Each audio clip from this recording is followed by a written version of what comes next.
Sahabat petunjuk Al-Quran, pernahkah engkau merasa semakin banyak engkau bicara, semakin jauh hatimu dari ketenangan? Sejenak, diamkan dirimu, lepaskan hiruk-pikuk dunia yang terus menarik kesadaranmu keluar.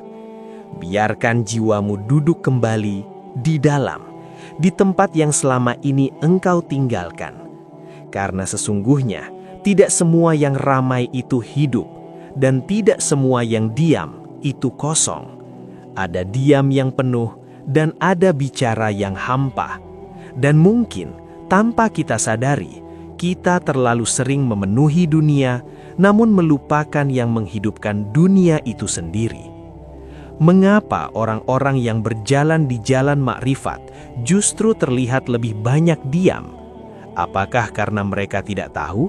Atau karena mereka telah menemukan sesuatu yang tidak bisa lagi diungkapkan oleh kata-kata? Di saat kebanyakan manusia sibuk menjelaskan dirinya, orang yang mulai mengenal hakikat justru mulai kehilangan keinginan untuk menjelaskan. Karena ia sadar bahwa dirinya tidak pernah benar-benar ada. Yang ada hanyalah pantulan dari cahayanya yang sesekali tampak, lalu kembali tenggelam dalam samudra hakikat. Sahabat, dalam perjalanan ini, kita sering tertipu oleh ego. Ego ingin diakui, ingin didengar, ingin dianggap tahu.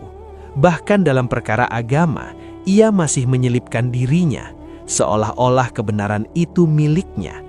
Padahal setiap kata yang keluar, setiap pemahaman yang muncul, semua hanyalah tajalli, penampakan dari ilmu Allah yang dititipkan sesaat, lalu menghilang kembali. Namun ego menyusup, mengaku sebagai pemiliknya, dan disitulah hijab mulai menebal, menutupi cahaya yang seharusnya menerangi hati. Orang yang mulai mencium harum makrifat perlahan menyadari bahwa la haula wala quwata bukan sekadar ucapan, tetapi kenyataan yang menghancurkan kesombongan paling halus. Ia melihat bahwa bahkan keinginan untuk berbicara pun bukan miliknya. Bahkan niat untuk diam pun bukan darinya. Semua bergerak karena digerakkan. Semua muncul karena dimunculkan. Hingga akhirnya ia menjadi saksi bahwa dirinya hanyalah tempat lewatnya kehendak sang kekasih, bukan pelaku sejati. Namun bukan berarti ia meninggalkan syariat, bukan berarti ia menjauh dari aturan lahir. Justru ia semakin lembut dalam menjaga setiap adab, setiap ucapan, setiap langkah. Karena ia tahu, tubuh ini adalah amanah, lisan ini adalah titipan, dan dunia ini adalah ladang ujian. Diamnya bukan karena malas, tetapi karena takut. Takut berbicara tanpa cahaya, takut berkata tanpa izin batin. Dan di dalam diam itu, ia terus bersujud, meski tanpa terlihat. Terus berzikir, meski tanpa suara. Hingga perlahan, ia hilang. Dan yang tersisa, hanyalah dia yang sejak awal selalu ada. Sahabat petunjuk Al-Quran, perlahan kita mulai mengerti bahwa diamnya orang yang mengenal makrifat bukan karena ia tidak memiliki isi, melainkan karena hatinya telah dipenuhi oleh sesuatu yang terlalu luas untuk ditampung oleh kata. Seperti seseorang yang berdiri di tepi samudra, ia tidak lagi sibuk menjelaskan air, karena ia sedang menyaksikan kedalaman yang tak terjangkau. Dan di saat orang lain masih memperdebatkan ombak di permukaan, ia telah tenggelam dalam samudra hakikat, di mana suara menjadi tidak penting dan kehadiran menjadi segalanya. Di sana, kata-kata kehilangan kekuatannya, dan diam menjadi bahasa yang paling jujur. Namun perjalanan menuju diam itu bukanlah perjalanan yang mudah. Ia bukan sekadar menahan lisan, tetapi menundukkan ego yang selama ini merasa paling benar. Karena sesungguhnya, yang membuat manusia banyak bicara, bukan karena ia tahu, tetapi karena egonya takut hilang. Ego merasa bahwa jika ia tidak berbicara, ia akan dilupakan. Jika ia tidak menunjukkan dirinya, ia akan dianggap tidak ada. Padahal dalam pandangan makrifat, justru disitulah awal keselamatan. Ketika engkau tidak lagi ingin dilihat, tidak lagi ingin diakui, tidak lagi ingin menjadi sesuatu, maka perlahan engkau mulai mendekati fana, keadaan di mana dirimu larut dalam kehendaknya. Sahabat, coba engkau perhatikan, setiap kali engkau ingin berbicara, selalu ada dorongan halus di dalam hati. Sebuah bisikan yang ingin menampakkan diri, ingin dianggap penting, ingin dianggap lebih memahami. Itulah ego yang paling lembut yang sering menyamar dalam kebaikan. Ia bisa berbicara tentang agama, tentang kebenaran, tentang cahaya. Namun diam-diam, ia masih ingin diakui sebagai sumbernya. Padahal cahaya itu bukan miliknya. Nurullah tidak pernah menetap pada satu diri. Ia hanya singgah sebagai tajali, lalu pergi kembali. Dan siapapun yang mengaku memilikinya, justru sedang menjauh darinya. Orang yang telah merasakan sentuhan makrifat akan mulai berhati-hati dengan lisannya, bukan karena ia takut salah di hadapan manusia, tetapi karena ia takut terhijab dari Sang Kekasih. Ia tahu satu kata yang keluar tanpa kesadaran bisa mengeraskan hati. Satu ucapan yang lahir dari ego bisa menutup pintu cahaya. Maka ia memilih diam bukan sebagai pelarian, tetapi sebagai penjagaan. Ia menjaga hatinya agar tetap jernih seperti cermin yang dibersihkan dari debu. Karena hanya hati yang bersih yang mampu memantulkan tajali dengan sempurna. Dan dalam diam itu, ia terus membersihkan dirinya dari rasa memiliki, dari rasa tahu, dari rasa menjadi. Dan di titik itu, ia mulai memahami sesuatu yang sangat halus, bahwa sebenarnya bukan dia yang diam, tetapi Allah yang sedang menenangkannya. Bukan dia yang menahan kata, tetapi Allah yang sedang menjaga lisannya. Semua kembali pada satu kalimat yang sederhana, namun dalam tak terhingga. La haula wa la quwwata illa billah. Tidak ada daya, tidak ada kekuatan, bahkan untuk berbicara, kecuali dengan izinnya. Dan ketika pemahaman ini mulai meresap, hati menjadi lunak, jiwa menjadi tenang, dan hidup tidak lagi dipenuhi oleh keinginan untuk tampil, melainkan oleh kerinduan untuk tenggelam dalam cahayanya yang sunyi, yang lembut, namun meliputi segalanya. Sahabat petunjuk Al-Quran, di titik perjalanan ini, kita mulai diajak untuk melihat lebih dalam, bukan keluar, tetapi ke dalam diri yang selama ini kita anggap aku. Siapakah sebenarnya yang ingin bicara itu? Siapakah yang merasa tahu? Siapakah yang ingin didengar? Jika engkau duduk sejenak dan benar-benar memperhatikan, engkau akan menemukan bahwa aku itu tidak pernah tetap.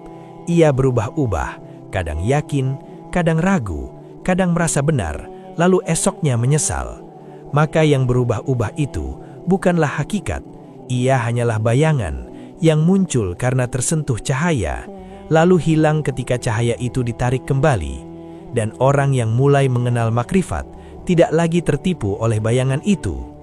Ia mulai menyadari bahwa selama ini yang banyak berbicara bukanlah hatinya, melainkan pikirannya yang dipenuhi oleh ego. Pikiran ingin menguasai, ingin menjelaskan segalanya, seolah-olah kebenaran bisa digenggam, padahal hakikat tidak pernah bisa dimiliki. Ia hanya bisa disaksikan, seperti engkau melihat cahaya matahari, engkau bisa merasakan hangatnya, namun engkau tidak pernah bisa menggenggamnya. Begitu pula dengan makrifat, semakin engkau ingin menjelaskannya, ia justru semakin menjauh, dan semakin engkau merendah dalam diam, ia justru semakin mendekat, mengisi ruang hatimu tanpa suara. Sahabat, disinilah kita mulai memahami satu rahasia yang sangat lembut, bahwa diamnya orang makrifat adalah bentuk adab tertinggi kepada Sang Kekasih. Ia tidak ingin berbicara atas nama dirinya, karena ia tahu dirinya bukan siapa-siapa.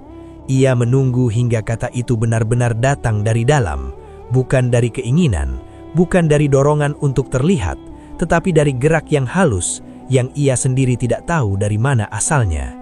Dan ketika kata itu keluar, ia keluar dengan lembut, tanpa menyakiti, tanpa meninggikan diri, karena yang berbicara bukan lagi ego, melainkan pantulan dari cahaya. Namun, bagi kita yang masih dalam perjalanan, diam sering terasa sulit, karena kita masih merasa ada, kita masih merasa memiliki pendapat, memiliki pemahaman, memiliki kebenaran, dan selama rasa memiliki itu masih kuat, lisan akan terus mencari jalan untuk berbicara. Maka jalan makrifat bukanlah langsung menjadi diam, tetapi belajar melihat setiap dorongan untuk bicara, setiap keinginan untuk menunjukkan diri, lalu perlahan melepaskannya, bukan dengan paksaan, tetapi dengan kesadaran bahwa semua itu bukan milik kita, semua itu hanyalah titipan yang suatu saat akan diambil kembali. Dan ketika kesadaran itu mulai tumbuh, sedikit demi sedikit, hati menjadi lebih lapang, tidak lagi sempit oleh keinginan untuk diakui, tidak lagi gelisah ketika tidak didengar, karena ia telah menemukan sesuatu yang lebih dalam, yakni kehadiran Sang Kekasih di dalam sunyi, di mana tidak ada lagi kebutuhan untuk membuktikan apapun, tidak ada lagi dorongan untuk menjadi apapun, yang ada hanyalah rasa cukup, rasa tenang, dan rasa tunduk, sehingga diam bukan lagi sebuah usaha, tetapi menjadi keadaan alami, seperti malam yang tenang, yang tidak perlu menjelaskan kegelapannya, karena justru di dalam gelap itu, cahaya terlihat paling jelas. Sahabat petunjuk Al-Quran, semakin dalam seseorang berjalan menuju makrifat, semakin ia menyadari bahwa hakikat bukanlah sesuatu yang harus disuarakan, melainkan sesuatu yang harus dijaga, karena tidak semua yang dirasakan oleh hati layak untuk diucapkan oleh lisan. Ada rahasia yang jika dibuka, justru akan kehilangan maknanya, seperti cahaya yang terlalu terang, ia justru menyilaukan mata yang belum siap melihat. Maka orang yang mengenal jalan ini memilih untuk menyimpan, bukan karena pelit, tetapi karena menjaga adab antara dirinya dan Sang Kekasih yang telah membukakan sedikit tabir. Ia memahami bahwa setiap manusia berada di makam yang berbeda. Apa yang ia rasakan belum tentu bisa dipahami oleh orang lain, dan apa yang ia ucapkan bisa saja disalahartikan oleh mereka yang belum sampai. Maka ia memilih diam sebagai bentuk kasih sayang, agar tidak membingungkan, agar tidak menyesatkan, agar tidak membuat orang lain tersesat dalam kata tanpa sampai kepada makna. Karena dalam dunia makrifat, kata hanyalah isyarat, bukan tujuan, dan siapa yang berhenti pada kata, ia akan kehilangan jalan menuju cahaya. Sahabat, ada satu analogi yang indah yang mungkin bisa kita renungkan. Hati manusia itu seperti cermin, dan cahaya Allah adalah sesuatu yang memantul di atasnya. Jika cermin itu bersih, maka cahaya akan tampak jelas. Namun jika ia dipenuhi debu ego, maka pantulan itu menjadi kabur, bahkan hilang. Dan salah satu debu yang paling halus adalah keinginan untuk menunjukkan diri, keinginan untuk berkata, "Aku telah melihat, aku telah mengerti." Padahal di saat itu, cermin mulai kembali kotor dan cahaya perlahan tertutup. Orang yang menjaga makrifatnya akan terus membersihkan cermin itu, bukan dengan banyak bicara, tetapi dengan banyak menyadari. Ia sadar bahwa setiap pujian bisa mengotori, setiap pengakuan bisa mengeraskan hati, maka ia bersembunyi dalam diam, bukan untuk menjauh dari manusia, tetapi untuk mendekat kepada Allah. Ia tetap hidup di dunia, tetap menjalankan syariat, tetap berinteraksi, namun hatinya tidak lagi terikat. Ia seperti berjalan di tengah keramaian, namun jiwanya tetap tenggelam dalam sunyi, bersama Sang Kekasih yang tak pernah meninggalkannya. Dan pada akhirnya, ia sampai pada satu pemahaman yang sangat lembut, bahwa berbicara atau diam, keduanya sama. Jika semuanya berasal darinya, maka yang ia jaga bukan lagi jumlah kata, tetapi sumbernya. Jika kata itu datang dari ego, ia memilih diam. Namun jika kata itu adalah tajalli, ia menyampaikannya dengan penuh amanah, tanpa merasa memiliki, tanpa merasa lebih, karena ia tahu dirinya hanyalah perantara. Dan ketika kesadaran ini telah menetap, hidup menjadi ringan, lisan menjadi jernih, dan hati menjadi teduh, seperti danau yang tenang, yang memantulkan cahaya langit tanpa gelombang, tanpa suara, namun penuh makna. Sahabat petunjuk Al-Quran, di tahap ini, kita mulai menyadari bahwa diam bukan lagi sekedar pilihan, melainkan buah dari pengenalan. Ketika seseorang benar-benar melihat bahwa dirinya tiada, maka apalagi yang ingin ia suarakan, apalagi yang ingin ia banggakan. Ia tidak menemukan alasan untuk meninggikan diri, karena yang ia lihat di dalam dirinya bukanlah aku, melainkan tajalli yang silih berganti, datang dan pergi, muncul dan tenggelam seperti ombak di lautan yang luas. Dan lautan itu bukan dirinya, melainkan milik sang kekasih yang maha luas. Ia pun mulai memahami bahwa kebanyakan kata yang keluar selama ini bukanlah kebutuhan, melainkan pelarian dari sunyi, pelarian dari kekosongan yang sebenarnya adalah pintu menuju Allah. Kita sering takut diam, karena dalam diam kita bertemu dengan diri yang rapuh, dengan hati yang belum tenang, dengan kekosongan yang belum kita kenal. Padahal justru di sanalah Nurullah mulai menyapa, dalam keheningan yang tidak bisa dijelaskan, dalam rasa yang tidak bisa diungkapkan, dan orang yang berani tinggal di sana akan perlahan dipenuhi oleh cahaya. Sahabat petunjuk Al-Quran, di tahap ini, kita mulai menyadari bahwa diam adalah buah dari pengenalan. Maka perlahan kita diajak melangkah lebih dalam, yakni belajar menyadari kehadiran Allah dalam setiap detik kehidupan, bukan hanya saat ibadah, bukan hanya saat sendiri, tetapi juga saat berbicara, saat berjalan, bahkan saat kita merasa lalai sekalipun. Karena sesungguhnya tidak pernah ada satu momen pun di mana Allah tidak hadir. Hanya saja kitalah yang sering tidak menyadari, karena hati kita tertutup oleh kesibukan, oleh pikiran, oleh suara-suara yang terus memenuhi ruang batin kita. Ketika seseorang mulai terbiasa dengan diam, ia mulai melihat sesuatu yang sebelumnya tersembunyi. Ia mulai merasakan bahwa hidup ini tidak berjalan dengan sendirinya. Ada kehendak yang mengalir di balik setiap kejadian. Ada tangan yang tidak terlihat yang mengatur segalanya dengan sangat rapi. Bahkan hal-hal kecil yang selama ini kita anggap sepele, ternyata memiliki makna, memiliki arah, memiliki tujuan. Dan disitulah hati mulai belajar percaya, bukan karena mengerti, tetapi karena menyaksikan bahwa segala sesuatu tidak pernah terjadi tanpa alasan darinya. Sahabat, dalam keadaan ini, rasa syukur tidak lagi menjadi sesuatu yang dipaksakan. Ia tumbuh dengan sendirinya, karena hati melihat begitu banyak nikmat yang sebelumnya tidak disadari. Nafas yang keluar masuk, detak jantung yang terus berdetak, pikiran yang datang dan pergi, semua itu bukan milik kita. Semua itu bukan hasil usaha kita, melainkan tajalli dari sifat-sifat Allah yang maha hidup, yang terus menghidupkan, tanpa henti, tanpa lelah. Dan ketika kesadaran ini benar-benar meresap, hati menjadi tunduk, bukan karena diperintah, tetapi karena melihat.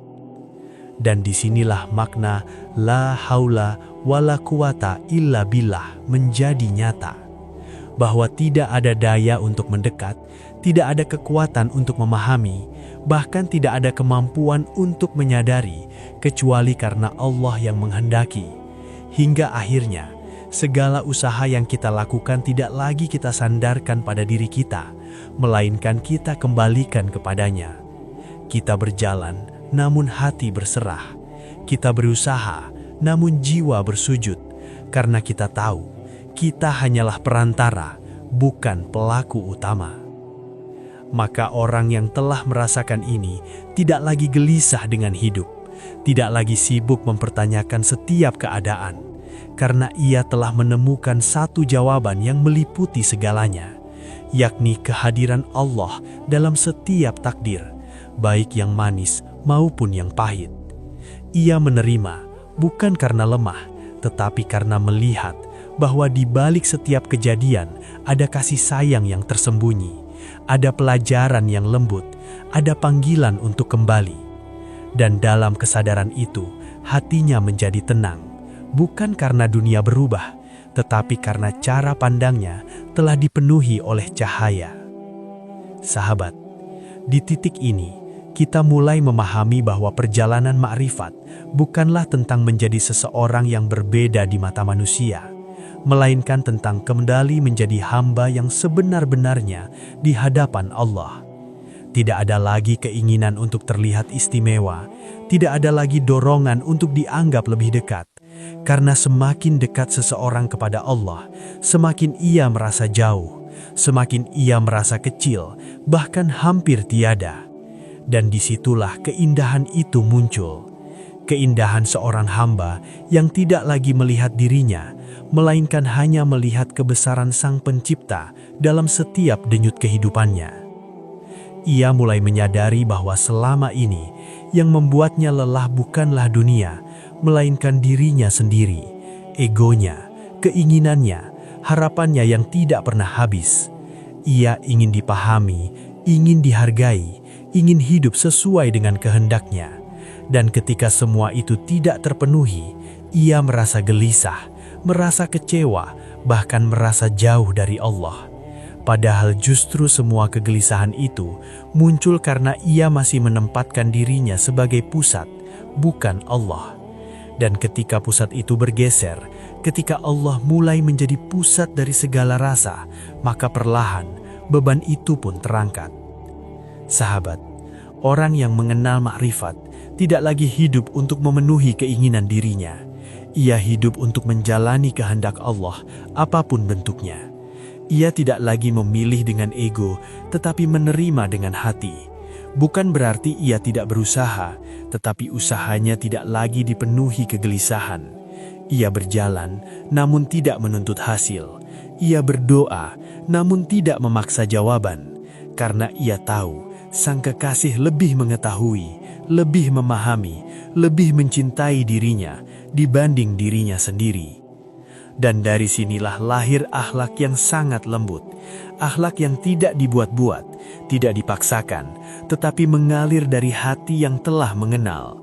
Ia menjadi sabar, bukan karena menahan, tetapi karena menerima. Ia menjadi ikhlas, bukan karena berusaha, tetapi karena melihat bahwa semua berasal dari Allah dan akan kembali kepada Allah. Ia tidak mudah marah, tidak mudah menghakimi, karena ia sadar bahwa setiap manusia sedang berjalan di jalannya masing-masing, menuju titik yang telah ditentukan. Dan pada akhirnya, ia hidup dalam satu keadaan yang sangat sederhana, namun dalam. Ia tidak lagi sibuk dengan masa lalu, tidak cemas dengan masa depan, karena ia telah tenggelam dalam saat ini, dalam kehadiran Allah yang nyata, di setiap nafas, di setiap detik, di setiap kejadian. Ia hidup namun tidak merasa memiliki hidup.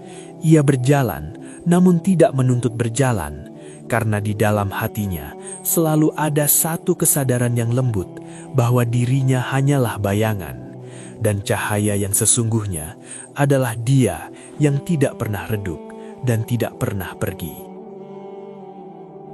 Sahabat petunjuk Al-Quran, akhirnya kita sampai di penghujung perenungan ini. Bukan sebagai akhir perjalanan, tetapi sebagai pintu untuk melihat diri lebih dalam lagi.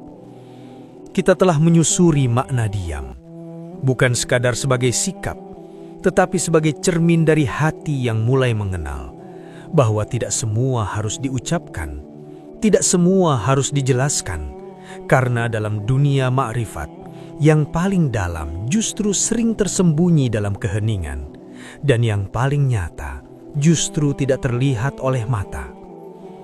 Kini kita mulai memahami mengapa orang yang mengenal ma'rifat tidak banyak bicara. Bukan karena ia tidak peduli, bukan karena ia tidak tahu, tetapi karena ia menjaga hatinya dari kesombongan yang halus, menjaga lisannya dari kata yang tidak perlu, dan menjaga hubungan batinnya dengan Allah agar tetap jernih, tetap hidup, tanpa terhalang oleh ego yang ingin tampil, yang ingin diakui, yang ingin dianggap memiliki sesuatu, padahal semua hanyalah titipan yang sewaktu-waktu bisa diambil kembali. Sahabat, pada akhirnya, yang paling penting dari semua ini bukanlah seberapa banyak kita tahu, bukan seberapa dalam kita memahami, tetapi seberapa lembut hati kita, seberapa jernih niat kita, dan seberapa tulus kita kembali kepada Allah. Karena ilmu ma'rifat bukan untuk dibanggakan, tetapi untuk melembutkan, bukan untuk meninggikan diri, tetapi untuk menghilangkan diri, hingga yang tersisa hanyalah akhlak yang indah, yang memantulkan cahayanya dalam setiap sikap dan perbuatan. Maka sebelum kita benar-benar menutup perenungan ini, marilah kita tundukkan hati sejenak dalam doa yang sederhana namun tulus. Ya Allah, jika selama ini kami terlalu banyak bicara, ampuni kami. Jika selama ini kami merasa memiliki ilmu, ampuni kami. Lembutkan hati kami, bersihkan jiwa kami dari ego yang tersembunyi, dan bimbing kami untuk mengenal-Mu bukan dengan kesombongan, tetapi dengan kehinaan sebagai hamba. Jadikan kami termasuk orang-orang yang Engkau jaga lisannya, Engkau jernihkan hatinya, dan Engkau dekatkan kepada cahaya-Mu. Amin. Jika hatimu merasakan ketenangan atau mungkin tersentuh oleh perenungan ini, jangan biarkan ia berlalu begitu saja. Tuliskan apa yang engkau rasakan di kolom komentar, agar menjadi pengingat bagi kita semua. Bagikan video ini kepada saudara-saudara kita yang mungkin sedang mencari jalan pulang. Dan jangan lupa untuk menekan tombol like serta subscribe channel Petunjuk Al-Quran, agar kita bisa terus berjalan bersama dalam perjalanan sunyi ini menuju Sang Kekasih yang selalu menunggu kita kembali.